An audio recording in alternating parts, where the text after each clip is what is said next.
Guillen. I knew he'd wear the hoodie. He ordered one not too long after we spoke, and I've been wondering. I've been wondering the last couple of days. I was like, is he going to wear it? Would it be inappropriate for me to ask him to wear it? And then I thought, do I wear the same hoodie, or is that low hanging fruit? Do I got to go for another hoodie? And this is my newest one, so I was like, it played out perfectly. Life never plays out how I plan it, except for today. This is exactly how I saw it. You know, when you're in the shower and you have a fake argument with yourself, with someone, and you're like, you win an argument with someone. I played this out in my mind, and this is how it was going to happen, and it happened. So I'm kind of starstruck right now. I'm so happy you got it. Well, you know what? I did buy it because I was so impressed with what you were wearing the last time we spoke, Tommy, and I bought it for my son, my Gen Z son. Yes. But I'm giving it a test run. Okay, so I hope he doesn't mind, and I hope I don't look too foolish because awesome. This is young. It's not young. It's crazy. No one at any age wears that. That's why I like my designs. Doesn't fit. I made my mom some. Some pants. It's a design I did a couple of years ago. Is the early particle accelerators. And I don't know what the image is from. I don't remember. I think it was from like the 30s or 40s. It's where they put like oil on top of like silver plates or something. I mean, it was like old school. How they'd somehow capture, and if you ever see the images, you'll probably recognize them. They're just kind of like these swirling lines. They kind of curl. Yes, yes. And I forget where I saw them, but I've seen them before. They're great high resolution images. I mean, they're really from like the 30s or 40s. I think before even like particle accelerators existed. But I took those, and instead of it being black and white, I turned it blue and gold, and I made it symmetrical. And I just have this crazy design of like early subatomic particle research. But point of me saying that is I gave those to my mom, and my dad, who was the most straight-laced guy in his 60s, he saw them and was like, I might grab a pair of those. So I say all that to say, I don't think they're defined to an age group. Okay, now listen, was that another hoodie you were describing, or you said a pair of? Did I miss something? No. They're like a pair of pants, I think. Most of them are hoodies, but I had to turn on the air conditioner because it's getting hot for the first time in like 5 months, and I really wanted to wear this hoodie. So both my parents are out right now. They'd kill me, but I cranked the AC down to like 65. So if my dad walks in, he's going to chop my head off. But I was like, I want to wear this one. But that's beautiful, Tommy, and I can tell you genuinely, and you didn't pay me to do this or anything like that. I mean, we bought it legitimately because I just really liked not only the design that I could see on the camera, but I liked the thought that went behind it. And now you've got me really intrigued with that particle physics thing because, that was my that's your wheelhouse. Initial major in grad school. And I think I'd have to look at it to be sure. But I think what you're describing are the tracks of subatomic particles. They're curled like that because we apply a magnetic field, and if a particle is charged negatively, it rotates or it swirls one direction. If it's charged positively, it swirls in the opposite direction. So that's one of the ways we're able to discriminate whether we're looking at, say, a proton, which is positively charged, or an electron, which is negatively charged. I'm just guessing, as I say. I think that's exactly I haven't what seen it is. So I'm going to pull it up on my phone. I think that's exactly what it is. Yeah. It's and then I remember it was just black and white, and I didn't want that, so I did like what I thought would be fitting, and I actually took a high-res image of some of Da Vinci's parchment from his Vitruvian Man, and I overlaid it, and I just I made it a negative. And when the colors flipped, it wasn't perfect black and white because the image wasn't perfect black and white, and then obviously the thing I'm overlaying, Da Vinci's parchment, is not, it's not just black or just white. So it came out to this weird blue and gold, and I thought that would be like a cool Easter egg, like, take another great mind and overlay it. Let me pull it up right now. So and I can tell you, you're ringing all my bells because you're talking Leonardo da Vinci. He is my secular hero of all time because he combines science and art. And I mean, I don't know if I told you this, but when I was a kid, I taught myself to write backwards because No. Did I? I can't remember. That's insane. Oh yeah, no. I fell in love with Da Vinci and his work from a very, very young age. I started reading his codices, his notebooks. Basically, I owned some, not the original, obviously, but copies, replicas of his codices, his notebooks. And I just studied them. And I think I still own a few. I've made some moves since then from one house to another, and I think I've either lost them or I've sold them off. But early on, I'm talking maybe junior high school, I taught myself how to write backwards because when you look at Da Vinci's notebooks, he wrote backwards. And the theory was that he was afraid that people would steal his ideas, so that if they got into his notebooks, which he treated like his diaries, he had ideas for all kinds of inventions. And he had all kinds of insights into hydrodynamics and aerodynamics and mechanical engineering. And so the theory is that he wrote everything backwards in mirror writing so that people couldn't steal his ideas. So if I passed a note in class, let's say, I would pass it in backwards writing. And of course, neither the teacher nor a lot of my friends were like, what is this, Guillen? I mean, what this makes no sense. I said, hold it up to a mirror. And they would hold it up to a mirror and they'd go like, whoa, wow, that's so cool. So it wasn't just that you were spelling backwards, you were actually mirroring. I was writing backwards. I was writing backwards and mirror writing. And I still can do, I'm a little out of practice, but I can still do it. I started off by teaching myself how to write my name backwards. And then just each letter, every letter of the alphabet, I just taught myself how to write it backwards. And so I became very fluent. And it was just one of the, look, I was an uber nerd. I still am to some degree. And that just made a whole lot of sense to me. I mean, people thought, oh gosh, this guy is really nerdy. But I didn't care. I didn't care then. I don't care now. And I just got a lot of fun out of it. I don't know how to say it. It brought me a little closer to Da Vinci. Mm-hmm. And I'll be honest with you, one of the things after all these years, Tommy, imagine this.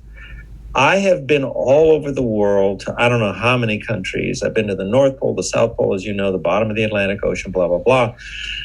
I've never been to the city of Vinci, where Da Vinci was born. Leonardo da Vinci means he's Leonardo of the city of Vinci, Leonardo da Vinci. Oh. And you see what I'm saying? And I came this close. My wife actually had a villa she rented for me. And this was like, what are we, 2021? So this would have been like towards the end of 2019. And I was thinking about maybe spending the fall of 2019 going there, writing, exploring. I mean, just walking the paths that Da Vinci walked and just being there. And then COVID hit, and it just blew it out the window. But literally just the other day, I told her, I said, sweetie, can you redo that reservation for that villa, which is near the city of Vinci? And I think I may do it. Tommy. If I do, I'll let you know, okay? Because that would be like, maybe we could do a podcast. Could you do a podcast for me in Italy? I was about to say, I would absolutely love to do a podcast with you on your pilgrimage. Oh my God. That would be amazing. I was going to say COVID. I was just thinking COVID backwards. I mean, it's a stretch, kind of Da Vinci, COVID. But no, he's always fascinated me because he's someone that seems like, there's probably still Easter eggs, there's probably still little treats hidden in his work centuries later. I got another one to show you, man. For everybody watching, this really wasn't planned. This wasn't turning into a show and tell of. Yeah, we always go off on a tangent. We always plan on talking about the book. we will circle around. We will. So it was, and then what I did with it is, so the particle things, so I don't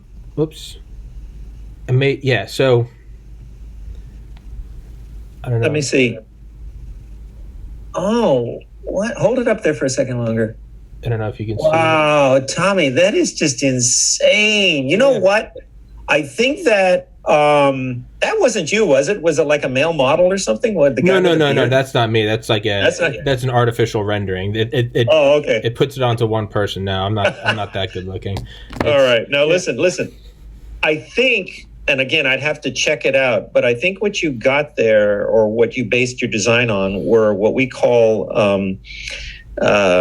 images of subatomic particles going through magnetic fields, like I just explained a moment ago, in a Wilson cloud chamber. Okay, that's what that's Wilson cloud chambers were the original kind of particle detector. And again, I hate to reminisce, but when I was in high school, again, uber nerd, just keep thinking uber nerd, and you'll get me. But in high school, I think I either belonged to the science club, or I just did this on my own. I was a kind of a lone ranger. But anyway, I tried to make a Wilson cloud chamber. And one of the ways you can do it, what you have to do is and let's see if I can remember, you have a certain liquid. It may be a kind of an oil. I just honestly can't remember. And then you suddenly expand it.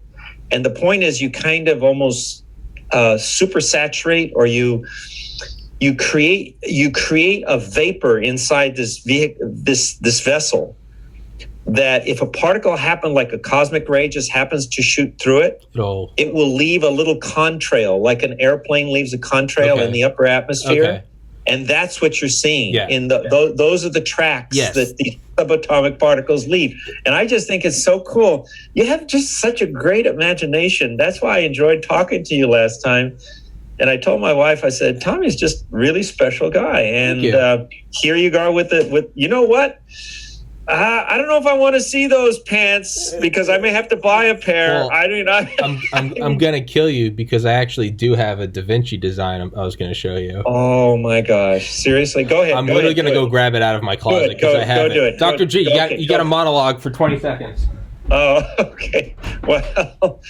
Well, Tommy's out of the picture. I'll just say that I was invited out of the blue to join Tom in his podcast. I knew nothing about him, and then when I heard about his story, I was just really, really impressed. I told my wife, "Go ahead." I'm invited to do podcasts all the time.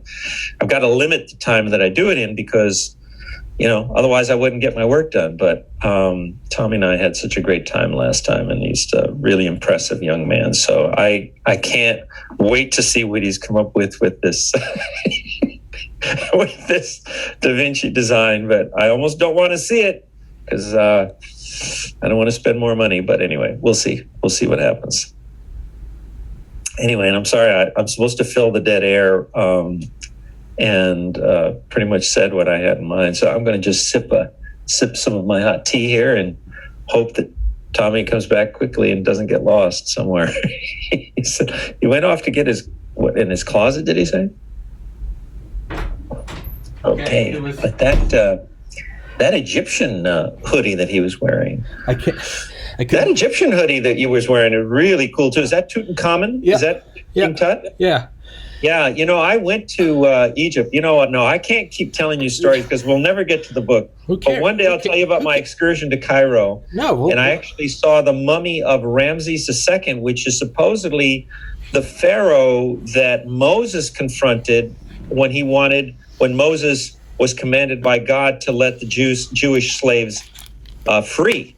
And the whole story about Pharaoh kept refusing it, and Pharaoh kept upping the ante. Okay, well, I'm going to send you locusts. Well, no. Okay, now I'm going to turn the rivers into blood. And that was the Pharaoh, Ramses II. And I had an opportunity. It was actually my very first overseas assignment as a TV journalist. I had just been hired by ABC News to be their science correspondent. So I flew to Cairo under the auspices of the Museum of Science in Boston. I was still teaching at Harvard. And so they invited me, and I went, and it was an amazing thing. Literally this old kind of dried up mummy that hadn't been on display for I don't know how many decades. And I got to see it. And while I was there, I traveled all over to Abu Simbel, to the Aswan Dam, and I almost was arrested in Egypt because I think it was my last day there. I wanted to just film some of the countryside outside of Cairo. And my guide, a woman dressed in Western wear, not in native wear, said, "Okay, fine. I'll take you there, but just make sure that when we leave Cairo, there are going to be mountains on your left and there's going to be stuff on your right.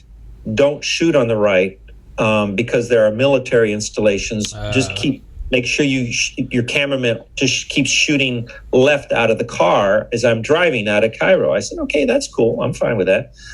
Well, despite that, we were stopped by this convoy of young, kind of buff, angry military guys, and took us into their camp, basically arrested us. And I had a hot-blooded kind of Irishman cameraman, and he just really wanted, I said, and I forget what his name, Kenny was his name. I said, Kenny, please. I said, number one, pop the tape. In those days, we were shooting on tape. I said, pop the tape in case they want to confiscate it, because I don't want to lose all the other stuff that was on the tape that we'd shot. And I knew we hadn't shot anything illegal. I knew in my heart. And in fact, we had not shot anything. I said, pop the tape, Kenny, hide it. I said, and then just sit there and keep quiet, because I don't want to land in jail. It's my last day in Egypt. I think I'd been in Egypt for 2 weeks. Everything had gone hunky-dory. It's just my bad luck on this last day. And so our guide said that, okay, look, stay in the car. I'm going to go talk to these guys. And we waited. It was like at least a couple hours, Tommy. And of course, Kenny was getting hotter. I said, Kenny, please. And so finally she comes out. Okay, she says, just drive away. I said, what happened? She says, I'll explain. Just drive. Let's get out of here. And then she explained to me that it was in Egypt, it's all about bakshish. It's all about bribes. So she talked to them, said we were good guys. We were from ABC News in America. And she, gave them some bakshish and they let us go. I mean, that's my quick story of so I'm looking at that Tutankhamun and I'm flashing on all of that. I have so many other stories I could tell you about Egypt, but I won't. Talk about. I was going to say, I actually had on for 5 straight weeks a military police veteran from Vietnam who I met through someone, but he's come on the podcast, we become friends. He also used to teach a course about Exodus. And so we actually just wrapped up the other week. Did a 5 Sundays in a row. We did Exodus. We went over everything the plagues and everything. It was really interesting. Yeah. Crazy. What are the odds? I didn't know that. I know. I know, right? And this one I made, it was just, I just wanted to make it as gaudy as I could. So I just took the most gold thing I could. Well, you know what? I don't consider it gaudy. I mean, one of the things that I noticed even about the sweatshirt that I bought from you that I'm wearing is that when I saw it on camera, I mean, it was very impressive. But now that I'm wearing it, the colors are even more vibrant than they were on camera. They were more muted on camera. Yeah. But I'm looking and there's nothing Garrett. I mean, it's actually it's really beautiful. And when my wife and I said, no, you got to wear it. I said, yeah, I want to wear it. I said, but, am I going to look silly in it? So I put it on this morning and I said, you know what? Actually, I think I look pretty good. It's awesome. It's awesome. So I don't know, maybe I'll have to get a second one but I think my son would kill me. I'd have to get a different one. But I got to tell you, and it, by the way, super comfortable. On the inside, it's like a little flannel. Yeah. So it's not like one of those cheapies. Yeah. And my wife paid for it, so I don't remember how much I paid for it. But I'm telling you, my son owns a lot of hoodies, and we were just visiting him not too long ago. We were there for about 10 days. And he wore a lot of hoodies while he was there, and he's got great taste. My kid's got great taste. But I got to tell you, I think he's going to be really excited to get this. I hope so. His birthday's coming up. So I'm going to I tried to put it on so that I wouldn't wrinkle it. I didn't take any of the tags off, so I'm going to wear it literally this one time. As soon as we're done, I'm going to take it off. I'm going to pack it up very nicely in tissue, put it in a box, and we're going to send it to him. It's going to be his birthday gift. And I can't wait. And I'll let you know. Next time we talk, I'll let you know what he thought. But Please do. I'm sure he's going to love it. Well, that's why because I had ordered a lot of mine that I really liked. And my original idea to order that one was, because when I originally made the design, I was like, this isn't going to transfer to like fabric. This is like a digital design, and it really only looks good on a screen. I put it on the hoodie, and I was looking at it on the website, and I was like, it looks good, but I don't think it's going to print well. So I ordered it, and then that's when I wore it last time when I talked to you, because I was so tickled by the fact that it actually printed in like high resolution. Yeah. So Yeah, I love it. It's the more you look at it, the more things get revealed in it. There's so many layers to it. But yeah, that's what I like, and I think it's because the shiny fabric. But whoever you're working with, I mean, they're doing a good job. They're and that thing is just magnificent. I love this one. This one's ridiculous. I love it. So, everybody listening to this, I swear this isn't an infomercial. We really aren't planning to do a we should get down to business. Otherwise, people. Okay. It's the last one, and then we'll jump to the. Oh, you're going to show me? No, you're going to show me the Da Vinci. Well, it wasn't in my closet. I couldn't find it, and I went downstairs, and it was in the washer. So I pulled it out, so it's wet. So. Oh, okay. So what it is it's. Oh yeah, the Vitruvian Man. It's Vitruvian Man. Yeah. He's on a backdrop of DNA particles or strands. Oh my gosh. And then written in remember the movie Atlantis from Disney? I took the Atlantean alphabet, which is obviously completely fictional, and I wrote in between all the strands of DNA, I spelled out an old Buddhist mantra, which is no mind, no body, no life, no death. Because I thought it was a cool mantra. And it's and then I took, and thinking of Da Vinci and how there seems to be layers to his work, the more you zoom out from it, so you got the main one on the pocket, but the more you zoom out from it, I don't even know if you can see it, you have to like step 10 feet away to look at it, but all the Da Vincis that I put together, yes, it actually slowly forms an eye. Because I was thinking meditation, like the eye is the window to the soul, but it actually, you can kind of see it. It forms like I don't know if you can see it, but it actually forms like a retina. I do. I see it. It's like a big circle. Yeah, right in the middle. And that square thing is a pocket, you say? Yeah, that's the pocket. And I figured, I'll put the original Vitruvian Man on there. Well, that's beautiful. Yeah. So how many? So is that 3 designs now? I think I actually took like 2 years and was making all of these designs, and I just couldn't sell them for the life of me. So I had them backlogged, and this about around December or so, people were saying like, "Hey man, you need to make hoodies for your podcast. You need to make merch." And I was like, "Well, these designs. A lot of them are, I'm not kidding, 60, 70, 80 hours of work a piece. Weeks of designing. And I think I've got a catalog of about 20 now." But I made them over 2 or 3 years, so I've just had them sitting, and so now I'm uploading them, and it's like they're finally getting the glory they deserve. Well, you know what? You should go on Shark Tank, man. If I could get on, I would. I'm serious. I remember this one kid. He designed bow ties, and he was just this random kid who just had a talent for designing bow ties, and I forget what the name of it was, but he went on Shark Tank and said, "Hey, I want to go big with these bow ties." And, they were so impressed with the designs that they backed him up. And I'm thinking, these hoodies are so unusual. The ones that you've shown me, I've never seen anything like them. Well, that's what seriously. I like. Yeah. So hey, you know what? I'm serious. You should apply. I will. To Shark Tank. I 100% will. Mark Burnett is the executive producer. And I'm sure you go online and you can apply. But Tommy, do it, man. And then let me know how it goes, okay? Yes, sir. All I want is 10%.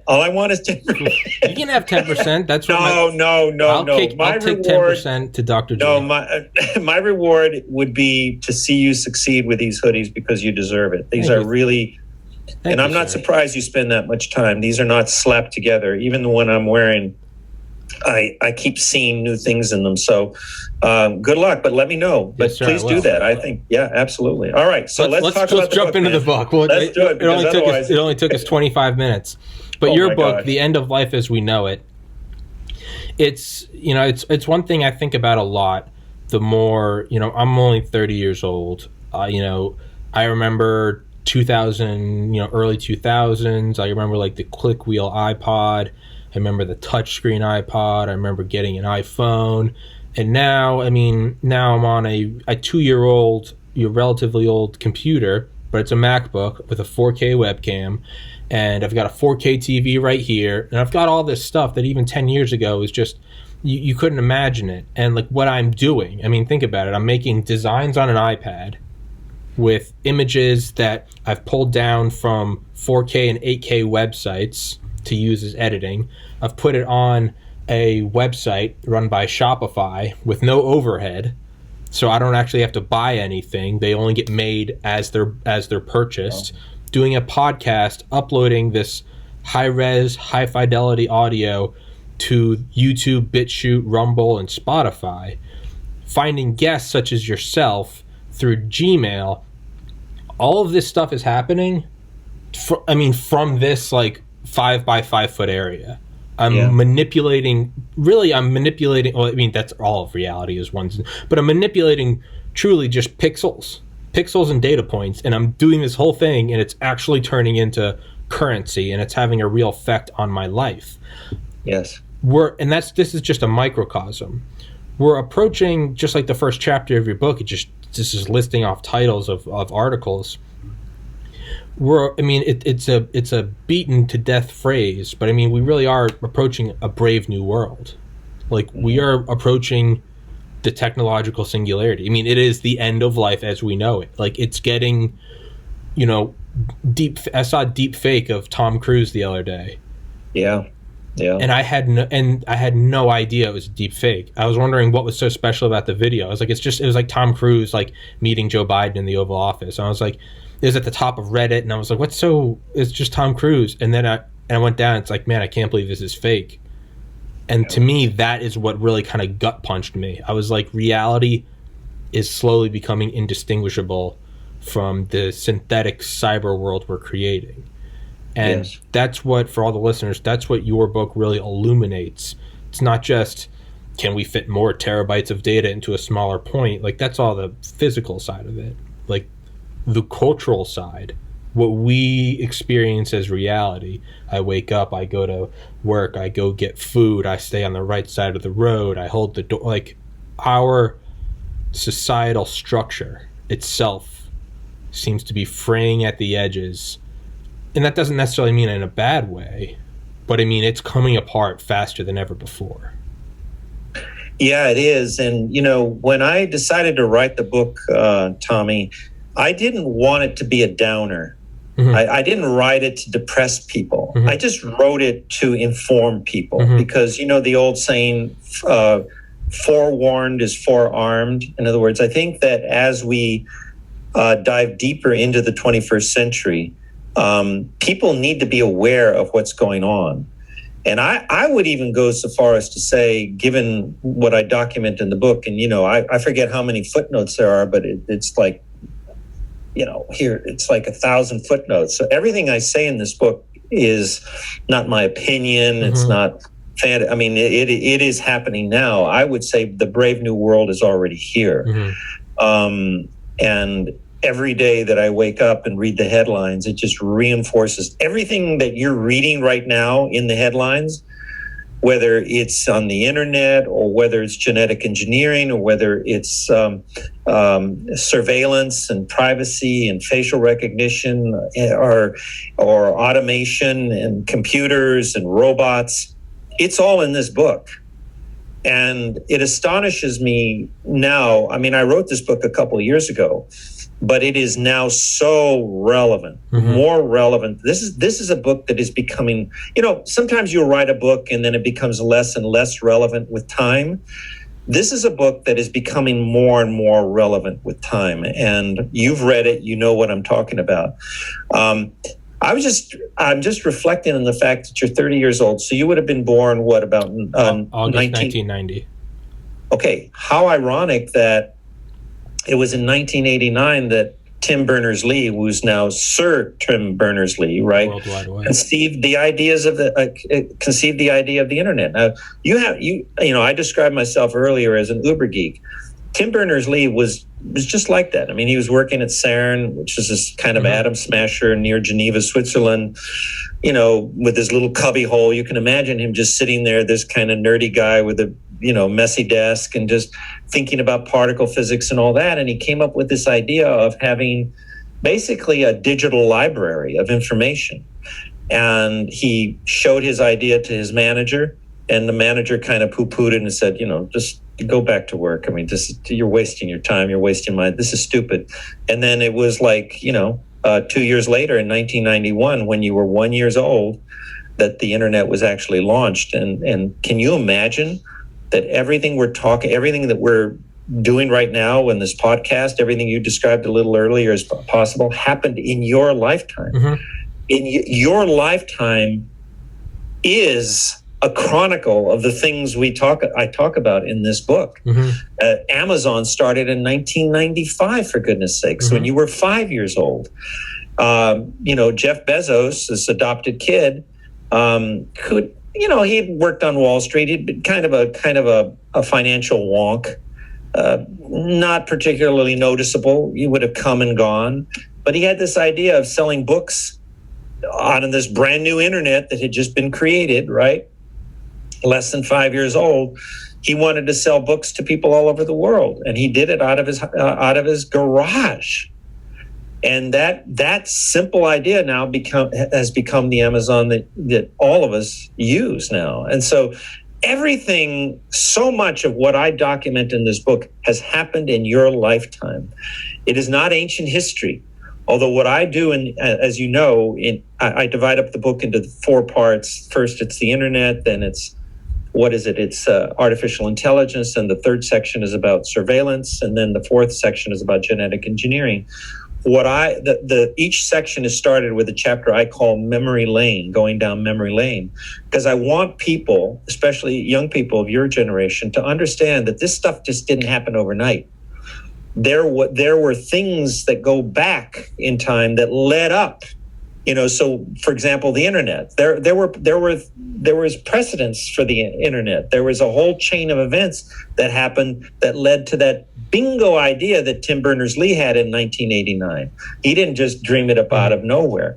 Before that there was the TV, and then radio, and before that there was other stuff. So each section I tee up by informing the reader, how did we get here? How did we get to the internet? How did we get to artificial intelligence? How did we get to surveillance technology? How did we get to genetic engineering? And then the chapters that follow in each section bring you up to speed as to what's going on right now. And it's in our face, Tommy. It's in our face right now. I mean, you take something like a simple iPhone. And it used to, the iPhone I have right now, you put your thumb on it to let you in. So it uses your thumbprint. But now it's all about facial recognition. I think it was iPhone 10 that was the first one to use facial recognition. And everybody was like, wow, woo, woo, isn't that cool? Isn't that cool? Well, now people are starting to, maybe it's not such a big wow, right? Yeah. Because now we're talking about police, having special Google glasses where they can look at you, Tommy, through their Google glasses, right? And instantly track you down. And if you have a record, boom, it comes out. And so suddenly the whole notion of you walking down the sidewalk on a public street, doing nothing wrong, harming no one, just minding your own business, taking a nice stroll. And all of a sudden, you are being surveilled for no reason whatsoever. There's no suspicion. So a lot of the kind of the wow factor that I talk about in this book, I think people, even your generation, are starting to just think twice. Okay, it's not all bad, but it's also not all good.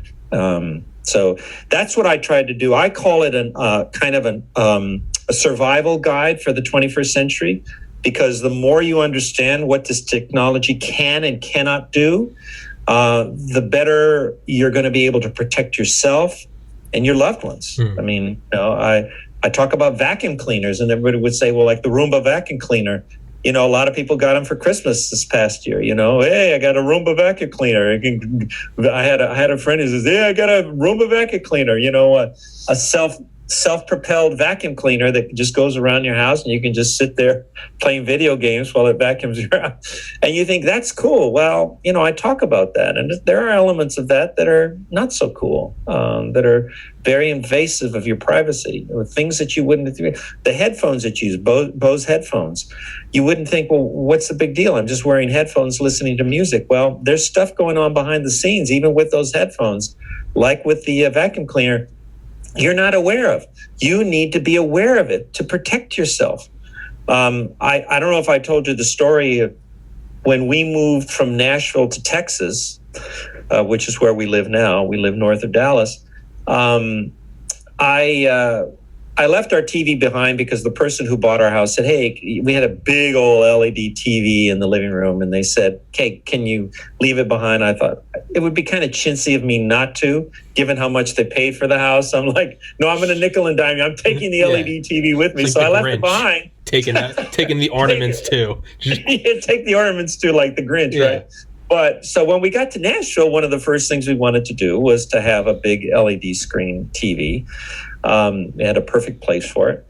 So we went to some big furniture place, that sells all that stuff. And this young guy, about your age, waits on us. And he says, how can I help you? And I said, well, we're looking for a big LED TV, I think maybe 72 inches or something like that, big. Yeah. And he says, oh, let me show you. So, yeah, sure enough, they had one after the other, just a whole floor of these things. And I said, no. I said, we're looking for one that doesn't have a camera or a microphone, okay? Because I had just written the book, and so I was very well aware of how that little TV and that microphone could be used against you. And, ostensibly it's there so that you can sit like a couch potato and say, change to channel 68, please. Yeah. And the TV, or, you can even do hand signals like, turn it off or something like that. So it seems very convenient, right? But I knew what that TV and that little microphone could do to be used against you. So I said to the young guy, no, I want one without that. Well, he looked at me like I had three heads. He says, what? He said, a TV, smart TV without a TV or a camera or a microphone? I said, yes, sir, I would. So he says, so he had to go check with his manager. He came back about 5 minutes later. He says, I think we have one. So he led me to the back of the store, and sure enough, there was this one TV and didn't have a camera and didn't have a microphone. We got it and we're perfectly fine. I'm okay with the remote. Yeah. I don't need to talk to my TV. I don't need it to see my hand signals. The remote is perfectly fine. But people are now, so inured to the technology. They're so used to it. They're like, well, what's the big deal? Well, read the book and you'll see what the big deal is. Little by little, we are giving in to the technology that threatens us, okay? We're doing it in tiny little stages so that we're not even, it's like, wait, what's the big deal? What's the big deal? What's the big deal? Well, you add up all those little tiny deals, and they do add up to a very big, great deal. So anyway, again, that's why I wrote the book, just so people could be aware of, not to scare them, not to depress them, because there's also a lot of good stuff like you're talking about. Yeah. We're able to do this podcast because of that. Yeah. When we left my son the other day to drive back here to Texas, there were things that I forgot to tell him. So I texted him. And then I told my wife, isn't this the coolest thing? I said, because just like that, because we were like driving across, the desert. There was no, in the old days, what would you do? There were no cell phones. I would have to literally wait to either get to a payphone somewhere, and trust me, there are no payphones in the desert. So I'd have to wait several hours before I got back to some city that had a payphone. Then I'd have to dig out quarters to call him. Or I'd just have to wait until I got home for my old clunky phone on the desk and say, hey, son, I forgot to tell you, like a couple of days ago when I left you, I was thinking of, and that was the coolest thing. I said, isn't this the neatest thing that I can text my son and just remind him of something that I forgot to tell him, So there's a lot of good in the book, but also a lot of stuff that like, hey, be careful. You can do it, but just be aware of this so you can protect yourself from it. It's, to me, I always bring it up, but I haven't even brought up this example before, but how weird is it that I send emails back and forth to Charlie Duke, who walked on the moon, and he finishes his emails and it says sent from my iPhone, and I'm just like, this guy was 60 when I was born. Whoa. He walked on the moon. He knew Armstrong. I think he met Kennedy, and we're just. Sure, Tom, love to come on your path. Thanks, man. Could you share it on your Twitter? Sure thing. What? I know.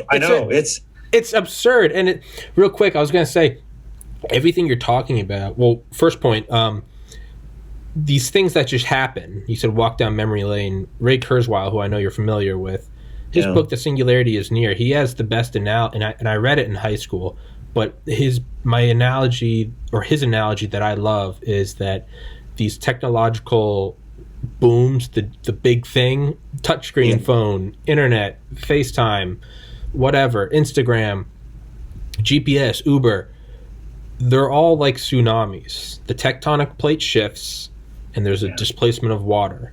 And if you take the total lifetime of the tsunami, 99%, if not more, 99.9% of its life is a mound of water moving across the ocean, not really even breaking. There's no white caps. It's just a mound. Unless you have NOAA satellites or buoys, or unless you're getting real-time feedback from oil tankers, no one knows it's there. Yeah. What happens when it hits in Indonesia, 2004, Fukushima? Like it's a tsunami, and it comes in and it can wipe out a city and it can kill as many people as the Hiroshima bombing in an afternoon. A lot of this technology, not to be dooming, because that can be a good thing too, right? It's traveling across the vast ocean of time, and then it crashes all at once, right? Mm-hmm. So, yes. I mean, I remember reading Ray Kurzweil's book, and I remember I was in high school, and I had just invested in Apple. I was 16. I had my parents open me an E-Trade account so I could put money in. And I wanted to invest because I remember him talking about the Human Genome Project, which you talk about in your book. And I was able to say it as I was listening to your book. I was able to mouth the words just out of memory. Yeah, 13 years. And that's how long it took, and the total amount of money, something in the billions. But Kurzweil explains like the amount they got done in the first year, the second year. I think they did the second 50% in like the final 18 months. Yes. And they had predicted that because of the rate of acceleration of technology. So for like 10 years, they were like, dude, we are not on schedule. And he was just like, hold the line. Yes, we are. And then it all kicked through. I remember I was like 16 reading about that, and I went and found a company, and I was like, oh, I want to invest in that. Because right then it was still like $2,000 to get your genome done. And I was like, it's going to come down. It's going to come down. And the company was 23andMe, but it was private. Yep. But it was before its name was even 23andMe. And I was like, damn it. Excuse me. Yeah. But now you can. But the point is like, and now it's just, you can just, it's like a, it's no different than like, remember the original poll of Google Earth? Oh, I wonder if I can find my home. I wonder if I can find New York, or there's Times Square. And then it's just kind of like, you can just do it. It's whatever. I mean, you can now just swab your cheek, find out exactly which continents your people are from, how you're going to die, what disease you're going to die from. And it's just, it's another thing. But with that kind of morphing into the next point I wanted to make, there's a great video game called Watch Dogs. And it's like, there are guns and stuff, but that's not the point of the game. The whole point of the game is you try to eliminate your enemies. You're like this hacker guy. You're like going up against a corporation. I mean, it's just the hero's journey dressed up as something else. But the whole thing is just about hacking the Internet of Things. And everything in the game is technology that currently exists commercially. So there's no sci-fi. So it's just like, if you want to take out a guy, you hack into his TV. You watch what he's doing. You find this guy, this CEO always has a drink in his penthouse after work. And then you can hack like a nearby like scaffolding. And you can have a scaffolding kind of dance in front of his window and confuse him. And at that time, you can also hack his Roomba and have his Roomba go bump into something in the closet. So he turns around. And then the whole thing is just you're manipulating this digital world to the point where you can get whatever you want. Really, it's just it's like a Rube Goldberg device. You're just tipping things, hacking, just little, non-lethal, no footprint. But I mean, you're stealing billions of dollars, and in some cases, you're killing people. But it's, to me, it's what you were kind of alluding to, is we're slowly giving in, right? It's like alcohol. You can go out and you can have like a drink, right? Okay, I got to go home after this. You can have 2 drinks. In college, I used to leave my debit card at home, and I would put $40 in my wallet, because I would know that logically after 1 drink or 2 drinks, I could tell myself, all right, it's enough money. I'm living on student loans. but I know that I become a different person when I drink, and it turns into this slippery slope. Yes, and I would that's right. be at the bar cursing myself that I only had $40 because now I can't buy everybody in the bar a round of shots. And then the next day, I would like fist bump myself. I'd be like, "Thank you so much for leaving my debit card at home." But the point is technology is kind of this alcohol. We're just giving a little more, Yeah. and it seems like we're hurtling towards that. I think it's a perfect analogy, and I think I even used the word intoxicating in the book, right? That we are a technology intoxicated society. We can't get enough. The more we get, the more we want. It's not enough just to get a video game. We want it to be more realistic. In the book, I explain that there are three ways that we are caving in. Number one, it's convenience, security, and entertainment. Yes. That is to say, we cave into the invasions of our privacy for convenience, for security, and for entertainment.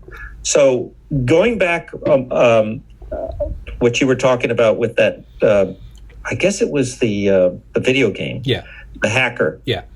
I tell a story in the book about how somebody hacked into a security firm. Now, in the old days, and when I say the old days, I mean, it's not that far back. I'm talking 20, 30 years ago, right? Are the old days. And, pretty much just about when you were born, we're kind of the end of the old days. But are you nicely telling me I'm old now?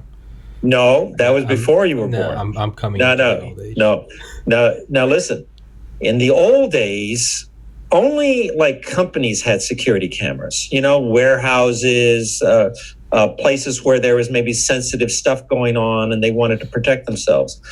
So now that's no longer the case, right? Every Tom, Dick, and Harry has a security camera in their home. Why? Because of security. Again, this is one of the reasons we use to cave to the technology. Well, I want to protect my home. I have kids. I'm worried about an intruder coming in and breaking in my house, and kidnapping my kid. Yeah, I get it. But what's the flip side of that? You say, hey, I can be in my office, right? And I can check in on Fido, my favorite pet at home, to make sure that he's not, he's got plenty of water and plenty of food. That's great. But what's the flip side of that? Somebody can hack in and check on Fido instead of you, right?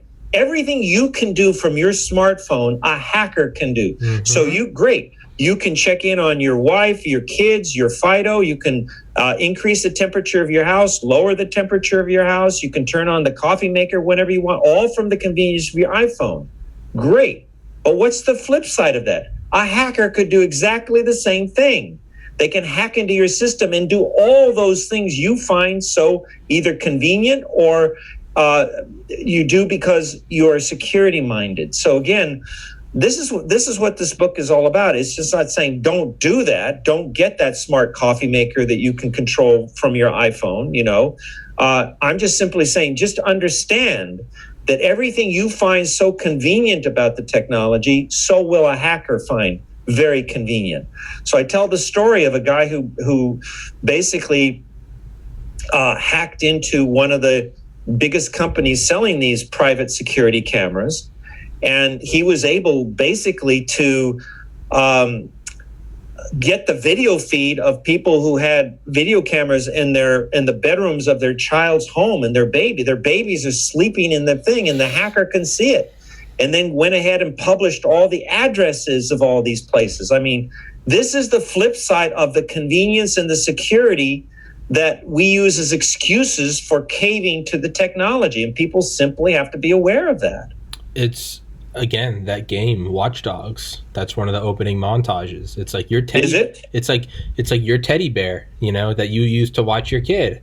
I mean, it's like corporations are mining that data so they know how your kid moves, what baby formula he likes. And on one hand, it's like, yeah, this is just the cutting edge of like sales and like, market research. And it's like it's also being sold on the dark web to pedophiles. And it's like we are.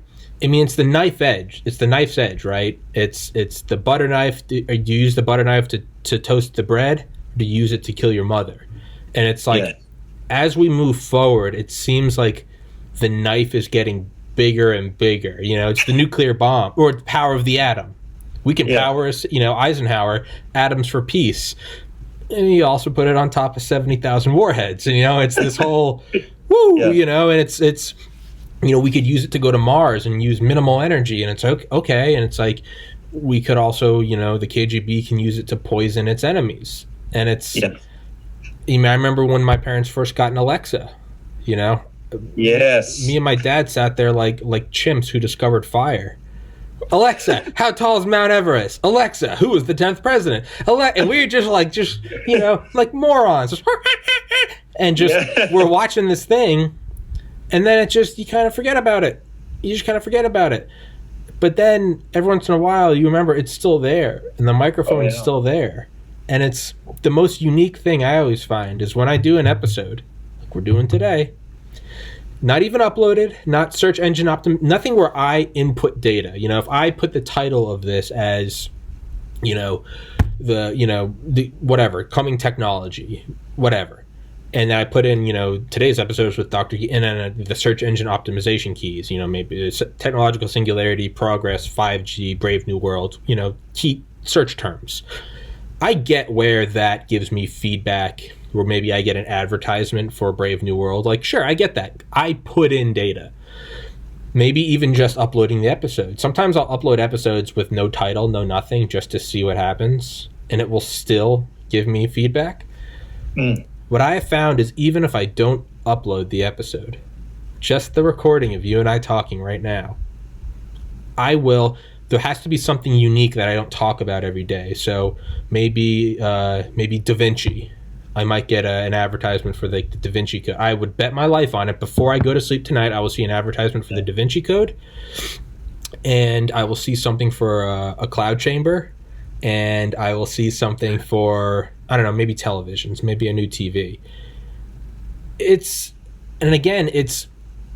it good or is it bad? And then I think the more important question is it's like if you were, let's say you were in the know in 1945. So you were in the upper command and you knew that we were going to drop an A-bomb on Hiroshima. You were let in to Congress found out about the A-bomb through the newspaper. So let's just say somehow or another you're on the inside. And you might be tossing and turning and doing the equivalent of a podcast. And, the A-bomb's good. It could end the war. We could have power too cheap to meter. But then again, where are we going to irradiate this land? What precedent are we setting? And you guys are going back and forth, and it's you and Dr. G, and you guys are sharing stories and bouncing them off each other.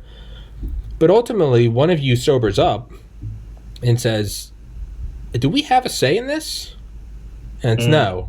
Whether or not we drop the A-bomb, it's the top brass are doing it. You're watching. And it makes me think more and more, do we even have a say in this? And I know that's kind of learned helplessness, that's apathy, and that's not good. But objectively, I could turn off all technology. I could become a Luddite. I could go live in the woods. I could surround my cabin with Faraday cages.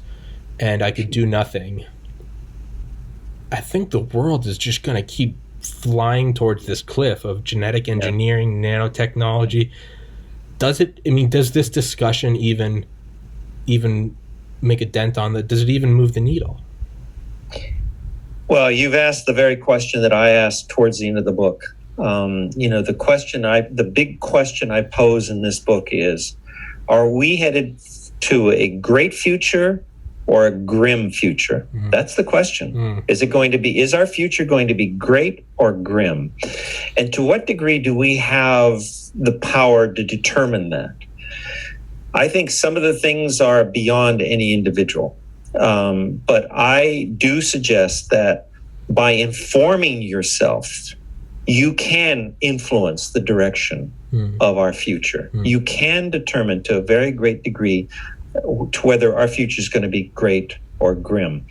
And you do that by the people we elect, the people who are in power, who, for example, determine who's going to get the funding from the NIH, the National Institutes of Health, the National Science Foundation, these two main bodies that are funding this research.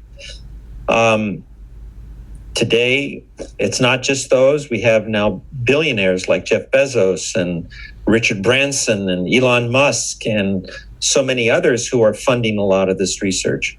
So how can we influence them? Well, do we patronize them? Do we patronize Amazon? Do we buy the stuff that they're selling? Our influence is limited. There's no question about it. And I think there is, just to be honest with you, an inexorability. I think there is an inexorability to our history. Now, as a Christian, and this is not a Christian book. Mm-hmm. This is just straightforward technology. But as a Christian, I know that that our history has already been written in broad strokes. I know that I know the plot line. It's spelled out in the Bible. And it's both great and grim. We have to go through a grim phase before we achieve that great end. Yeah. So it's interesting to me as a scientist, as a hardcore physicist, but also as a devout Christian, to see that these two storylines are coming together.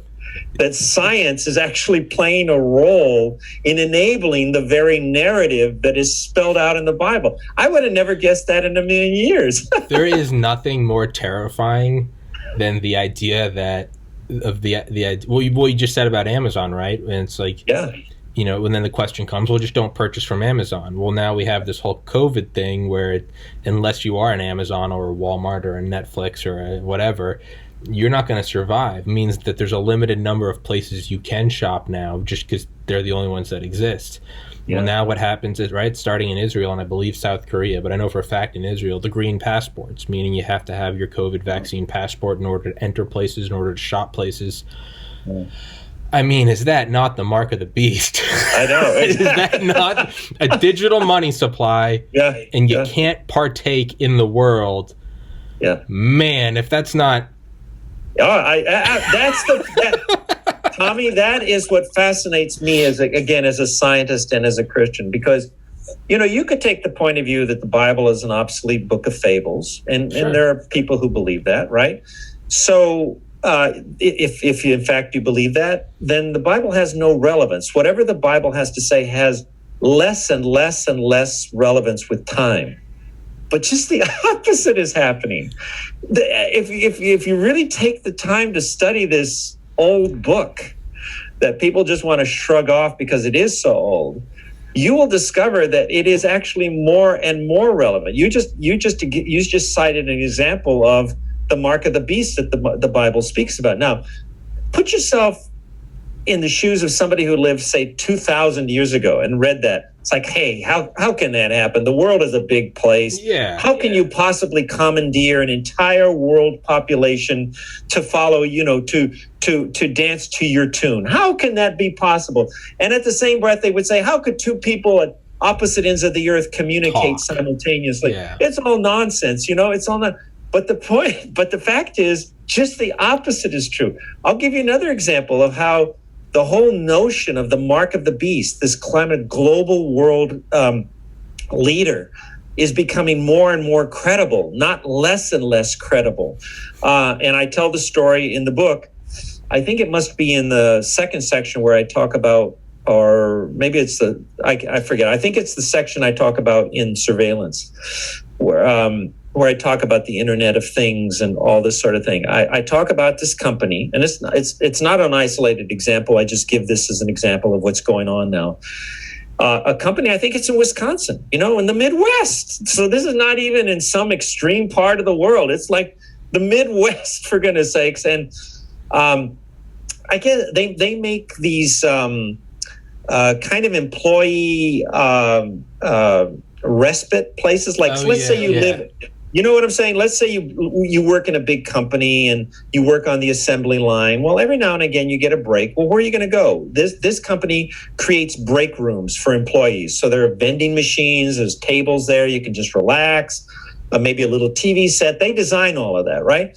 So they came up with the idea of like, hey, instead of forcing some employee to dig into his pocket, put some coins in there, or even dig into his pocket and put the credit card in there to get a candy bar during his break, right? why don't we just implant a chip into the employee's hand? I think it's like in the thumb or in the crease between the thumb and the, I think they put it right here in the fleshy part between the thumb and the forefinger.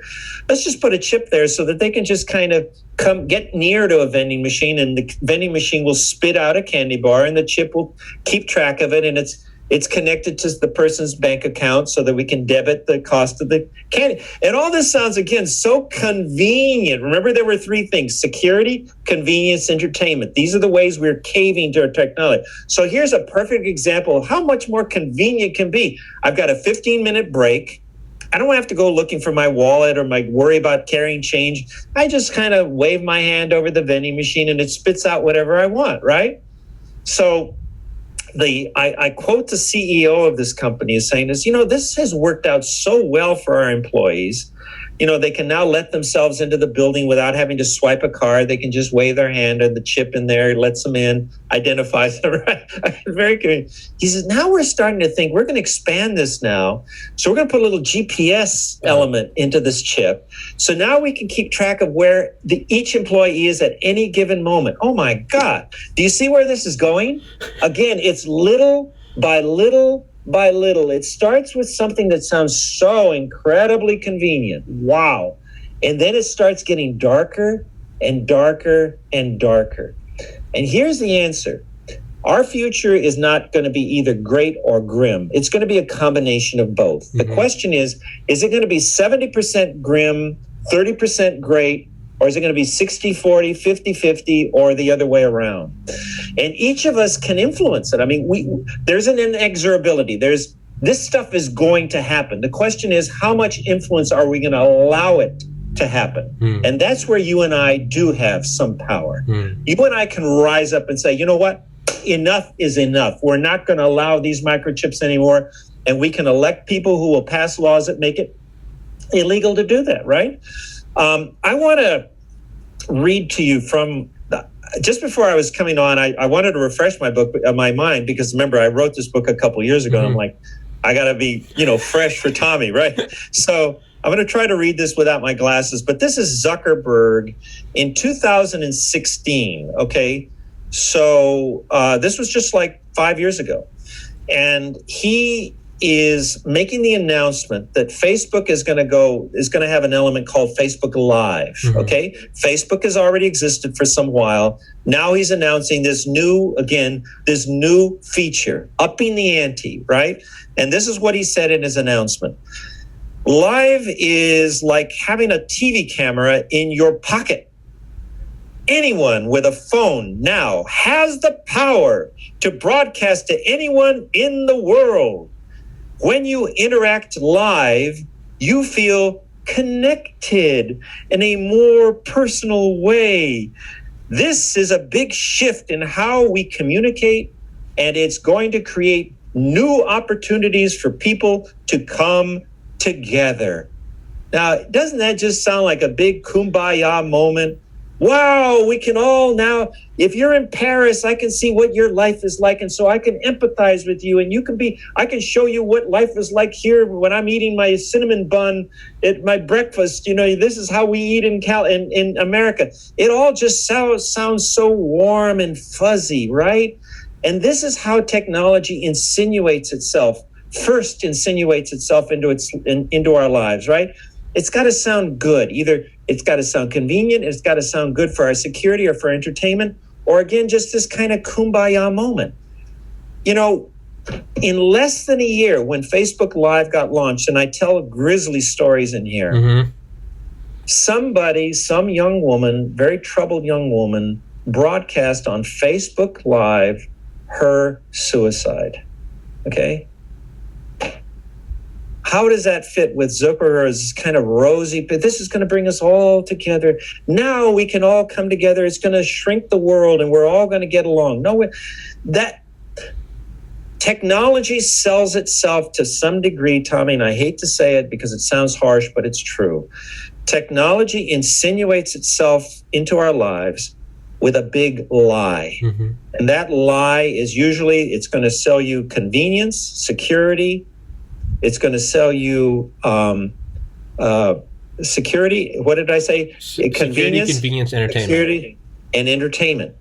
And also this lie that somehow this mass technology is going to bring us all together. In fact, just the opposite has happened.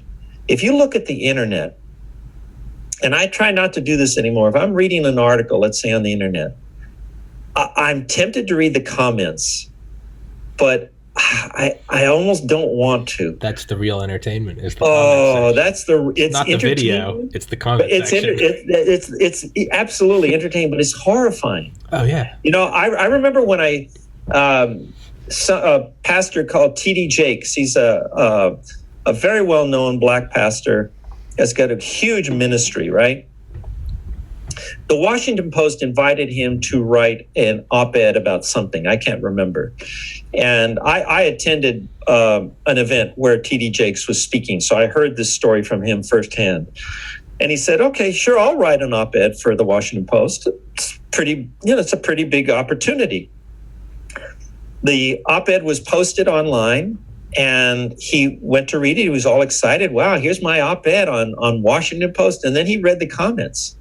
And I mean, they were horrible.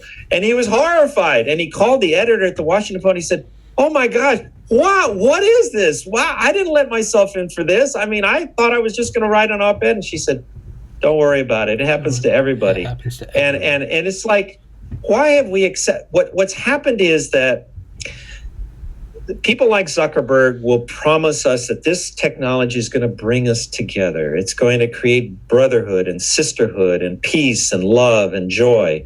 And it all sounds so good. And of course we bite. Say, yeah, let's do it. Why not? We need that. We need more love. We need more peace in the world and all that. But here's what happens, Tommy. And it's a recurring theme throughout all technology. We're talking about the internet right now, but this can be said about genetic engineering, about artificial intelligence. It could be said about surveillance technology. But here's what happens. The technology amplifies the good. Okay, that's the op-ed from somebody like Bishop T.D. Jakes, right? It allows for podcasts like this where we can have an intelligent discussion across hundreds of miles, right? But then it also amplifies the ugly, like that girl committing suicide on live camera, or somebody. Another example that I give is where these teenagers were literally torturing a mentally challenged young man, broadcasting it live on Facebook. Just absolutely horrendous. The technology didn't make us do that. What it does is it amplifies everything that's good about us, but unfortunately, it also at the same time amplifies everything that is bad about us. And you know as well as I do, you can keep amplifying the good, and that's great. There's no limit. Bring it on. Bring it on. There's no limit that we should place on amplifying the good. But the problem is that it only takes a little bit bad to spoil all that good. It only takes one drop of black ink in a tub of clean, fresh water to taint the whole thing. There's no equity in the universe. The universe is wired so just a little bit of good has the same power and even more power than a whole lot of good. And that's the predicament we're in right now with this technology, that we are going to have a great and a grim future. But is the grim going to overpower the great parts? You can go on. We watched a movie last night, a nice little movie. It wasn't professional, but it was a great little movie. It was about a cowboy who was kind of down and out, and he finds redemption in this dude ranch run by a woman who's just kind-hearted and takes him in even though he's an alcoholic, gives him a second chance at life. And, the cinematography was very dark. Half the time you could hardly see the actors, but the plot line was just fantastic. Redemption through love, right? At the end of it, the credits was Indiegogo.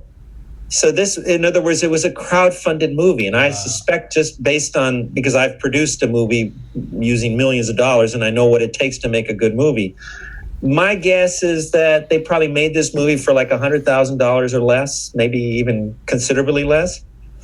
What I'm saying is, though, but that's good.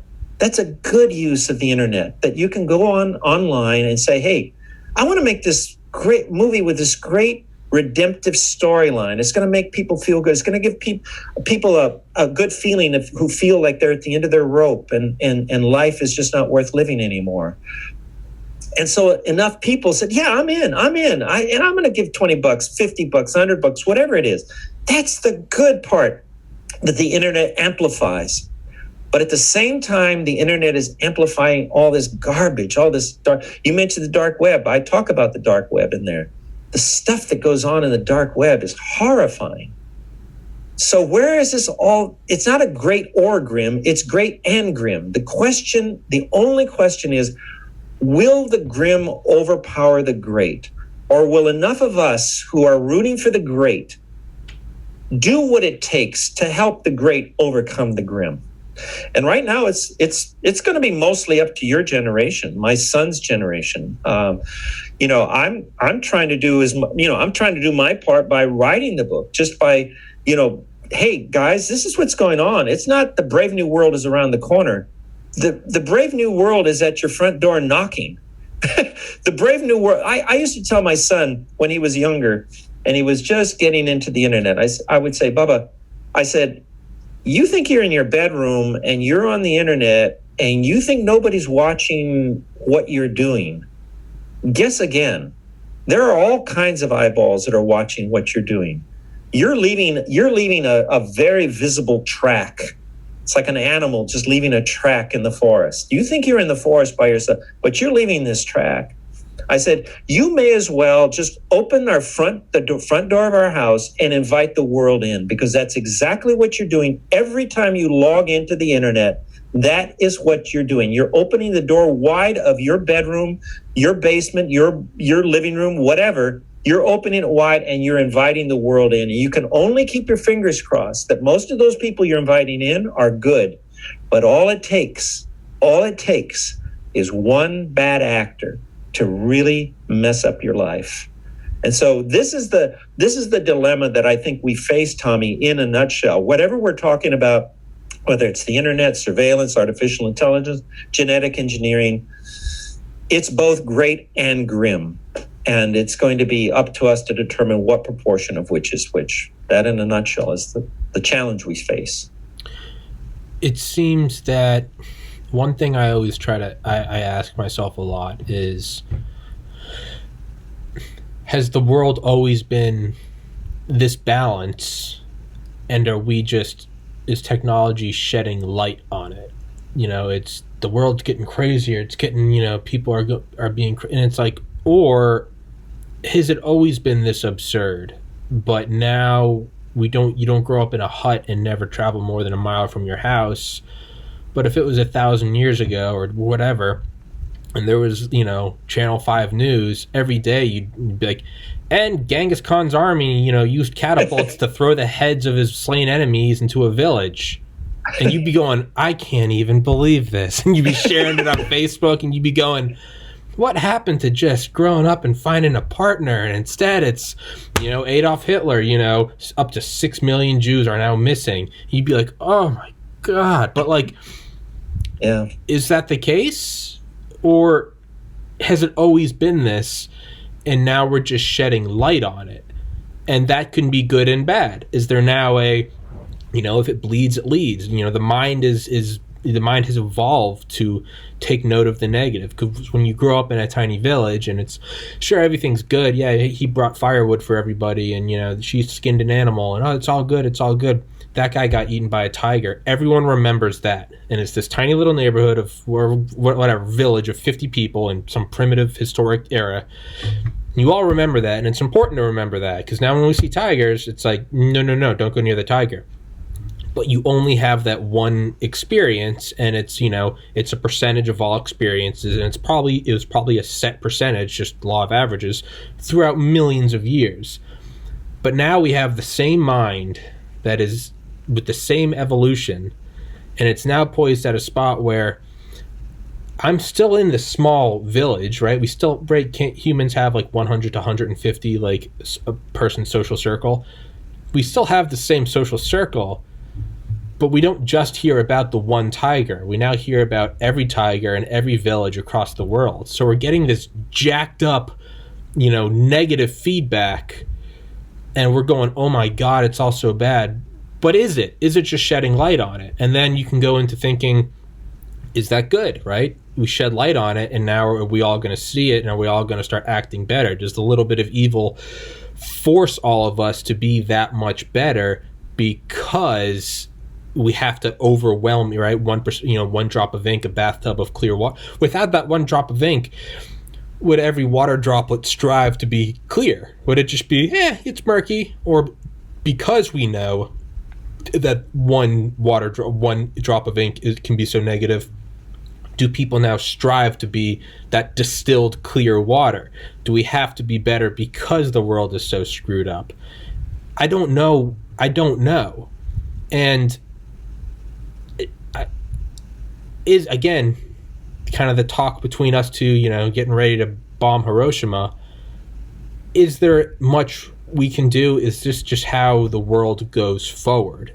And it's like the Drake equation, right? How come we haven't seen other stuff? And then it's one idea is they're either hiding, because if you're alone in the jungle at night, your helicopter crashes and you're in the middle of nowhere, do you start yelling out for help? You don't know who's around. Are the Viet Cong around? Are there tigers around? Do other civilizations, do they sort of grow up? Do they start calling out to everywhere else in the galaxy? Or do you don't know what else is in the galaxy? Maybe we zip it, right? Maybe we're quiet. It's like pulling down the blinds during an air raid. You blot out your city so the bombers can't see you. Do they do that? Or is there the great filter? Do civilizations discover nuclear weapons and some get through and some don't? And right now it seems like no one's gotten through. And we have, so far, gotten through. In an alternative universe, the world ended in October 1962. We skirted by. Does that act as a filter? Does that act as so only the most enlightened civilizations can make it?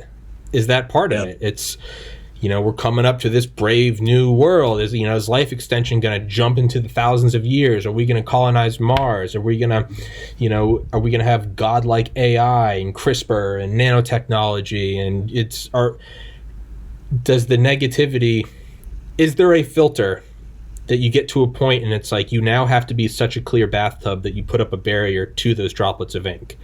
It's like it's a feedback cycle. It cancels itself out. Are we going to get through the final hurdle? Right? We've been jumping through smaller and smaller rings, and now we're at this one, and I don't know, do we get through it? I've kind of thought before, are there tiers? It's the first tier seemed to be 1945, the A-bomb. We got through the whole Cold War. Mm-hmm. The next tier seems to be pandemic. And it looks like we're going to skirt by.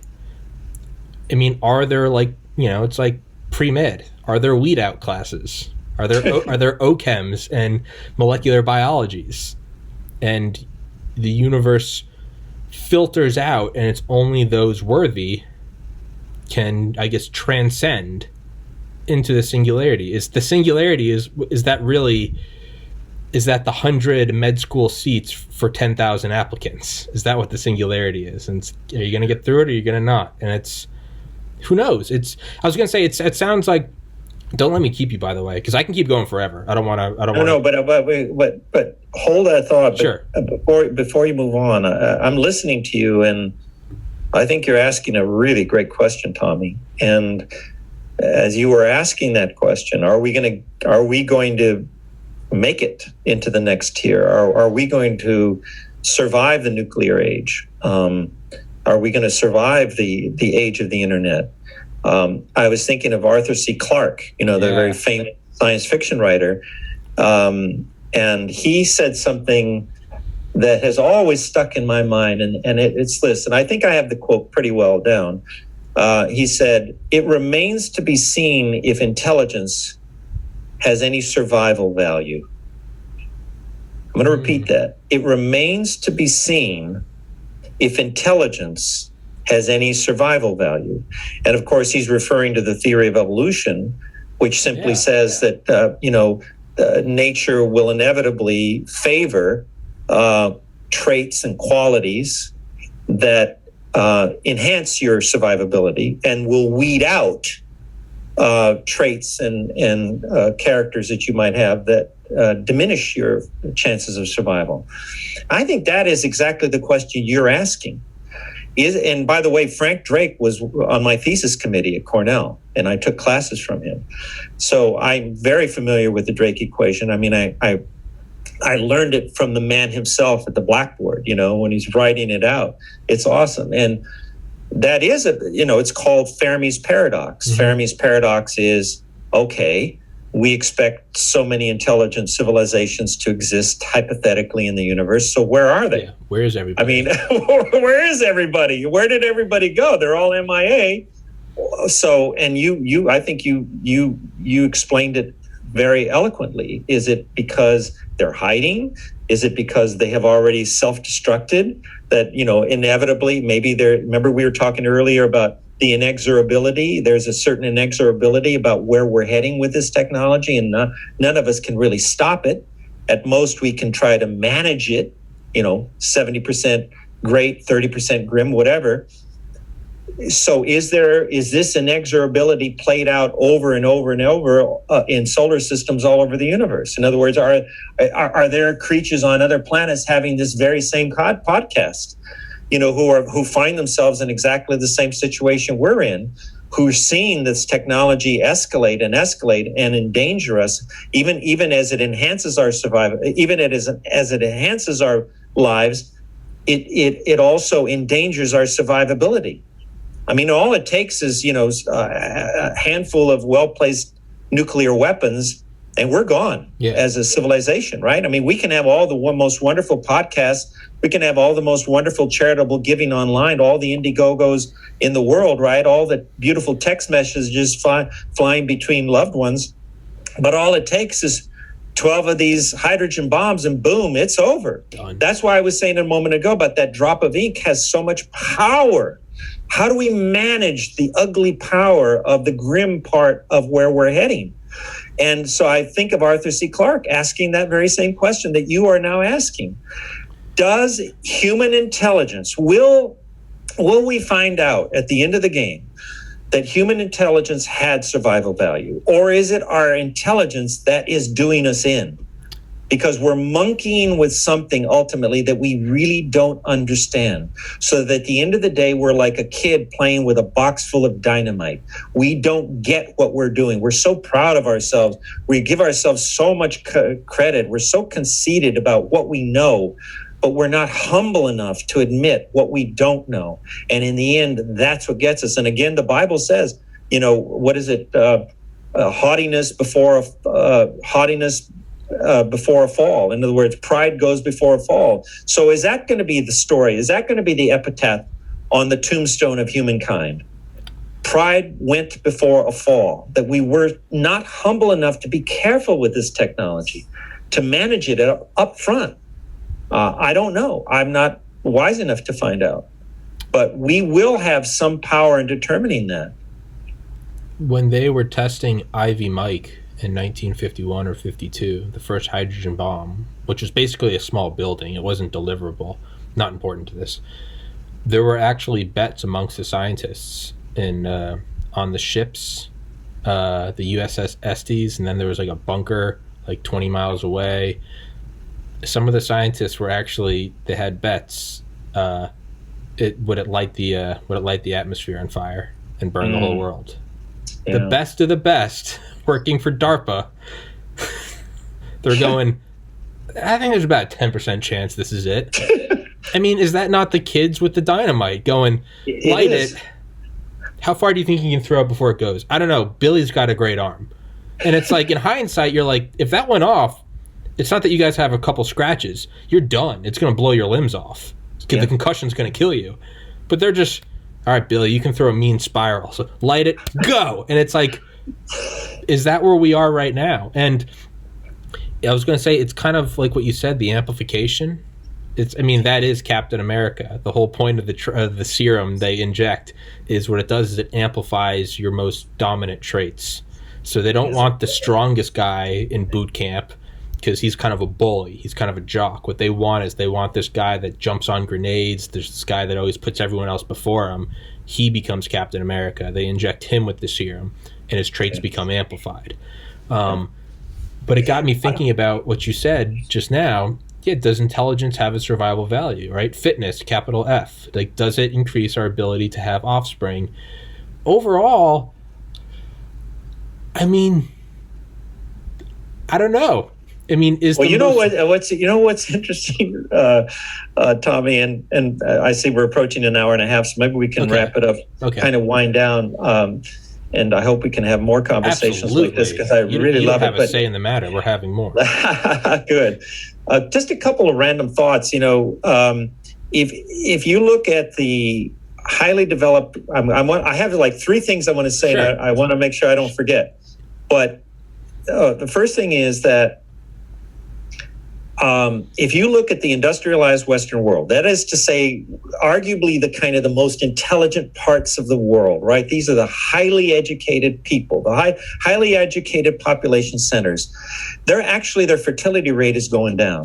They're not smart enough to even reproduce themselves, for goodness sakes. Okay, so that's evidence. That's what article of evidence number one. Number two, I loved your description about the scientists taking bets about, hey, are we going to light the whole atmosphere on fire and all that? The same thing is kind of going on right now in genetic engineering. And that is, I tell the story of that in the book. There are at least two groups of scientists that we know of, one in California and one in Minnesota, that are conducting experiments that are actually being done against the will of the National Institutes of Health. That's how provocative and controversial these experiments are. What these scientists are doing is that they are creating chimeras, chimeras, chimeras. These are animals that are part pig and part human on the one hand, and part sheep and part human on the other. So these are animals that literally have human cells, not just that their DNA has been spliced together to create what's called a transgenic animal. That's a whole different ballgame. And again, I explain all that. It's the difference between transgenic animal and a chimera. A chimera is an animal that literally has human cells. So its vital organs are not human-like. They are actually human. And of course, again, the enticement. Remember, we talked about how technology always entices us for a good reason. So we buy into it. And then once we're into it, we regret it to some degree. The enticement here is that, people need organs. I had a friend who I lost because he needed a kidney and never got it. So so now that's the foot in the door. Well, we want to create human organs so everybody who needs them can have them. Okay, great. We can all agree that's a great altruistic goal. But here's the thing. These scientists, just like your scientists about lighting the atmosphere on fire, these scientists now are musing among themselves. Hey, what if we don't get the ratio right? What if we have like too many human cells in this sheep? Or what if we have like too many human cells in this sheep chimera or this pig chimera? You could literally end up, and I have a quote from a guy who admits it, one of the scientists in California who's doing this, and he admits, he says, yeah, you know what? If we get the ratio wrong, we could actually end up with a sheep with a human brain. That is to say, a creature who thinks like a human, who feels like a human, trapped inside the body of a pig or a sheep. Okay, my brother, this is not Brave New World around the corner. This is Brave New World just busting through your front door. And let me end with this. Let me end with this observation. When I was at Cornell as a grad student, okay, I had the opportunity to be mentored by scientists who were part of the Manhattan Project, okay, which was the project that created the world's first atom bomb, as you know. So people like Hans Bethe, who got a Nobel Prize for figuring out why the sun shines. He was the top guy at the theoretical division of the Manhattan Project. He was the top brain, okay? Jeez. Richard Feynman reported to him. Good Lord. Yeah, all right. And I also knew Richard Feynman. That's a whole nother story. Edwin Saltpeter was another theoretician on that. And I could go on and on. Just the who's who of these. And these guys were already, by the time I was a grad student, they were already getting older. So they were like in their 60s and their 70s, okay?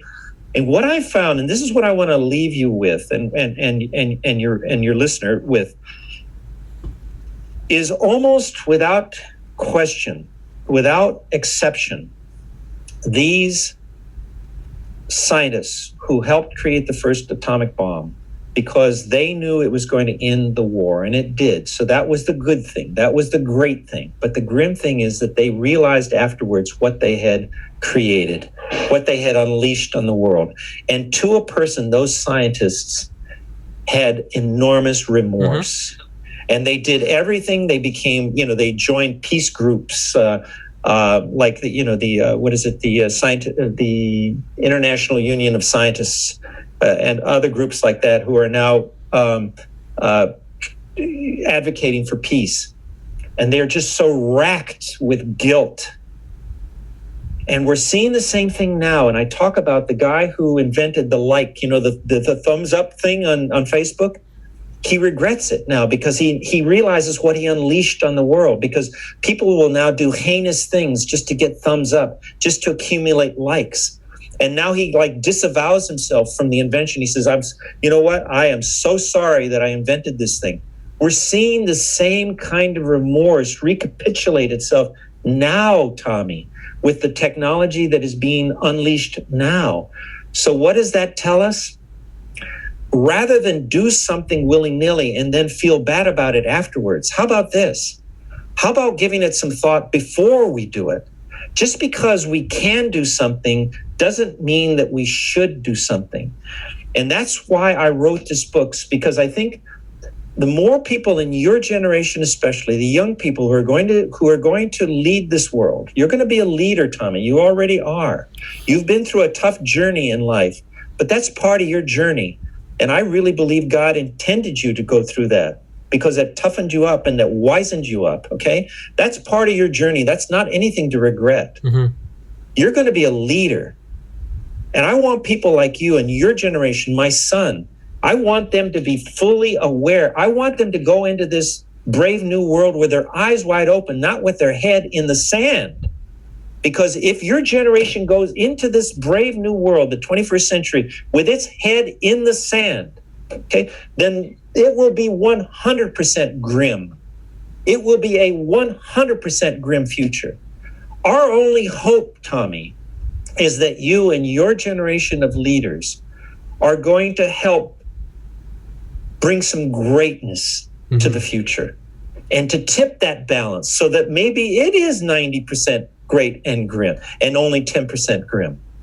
Because I'm telling you, it's only going to be because of you and your generation that we can look at this technology with a hopeful heart and to say, yeah, there's going to be grim, but this new generation is going to help put a lid on that grimness that's always been there. You read the Old Testament. People were behaving then as they do now. Nothing has changed.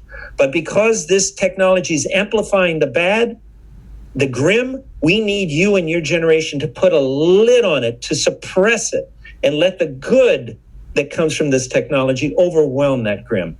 And that's why I love talking with you, Tommy. That's why I pray for you. That's why I thank God for you. I think you're a bright light. Talking to you, and I mean this sincerely, talking to you gives me hope, Tommy, that we can look forward to a future that is not entirely grim. Thank you. But has a real beautiful element of greatness to it. So I just want to end there and just once again thank you. I just feel right now more than anything, I guess what I'm trying to say to you in my kind of roundabout way is that I'm just feeling enormously grateful. Grateful for the opportunity to have this conversation with you. Grateful that you are you.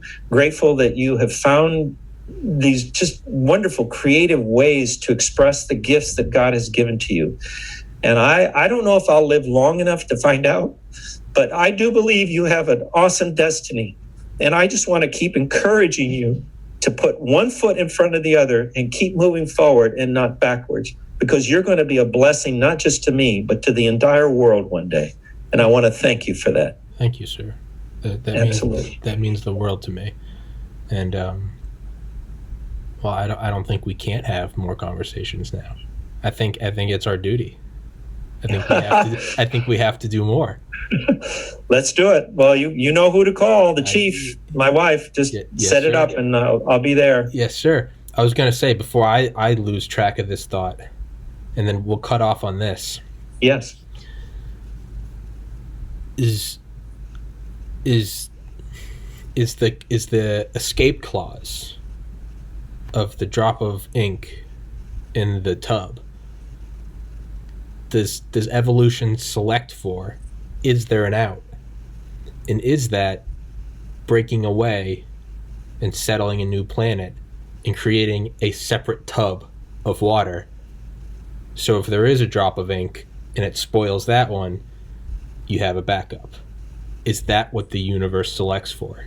Is that, I mean, what is the very first thing after the spermatozoa or the spermatid or whatever it is?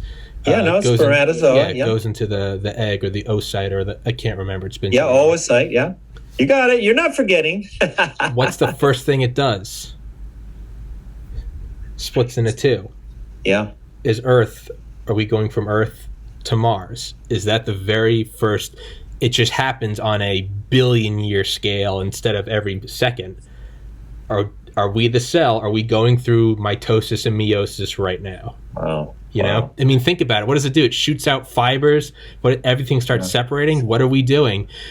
Elon Musk's rockets, they're going up. We're getting better at landing, all right? We've put a space station up. We've been shooting rovers over, all right? The ground's there. It's all there, you know? Starlink satellites up there. Okay, we're putting data up there. We made a little hop to the moon. All right, it works. We know humans can do it. Yeah. Are we getting ready? Is it the cat wiggling its butt, getting ready to jump? Is the cell dividing? And if we divide, the original can die, and that one can divide again. Is that the limiting factor? You know?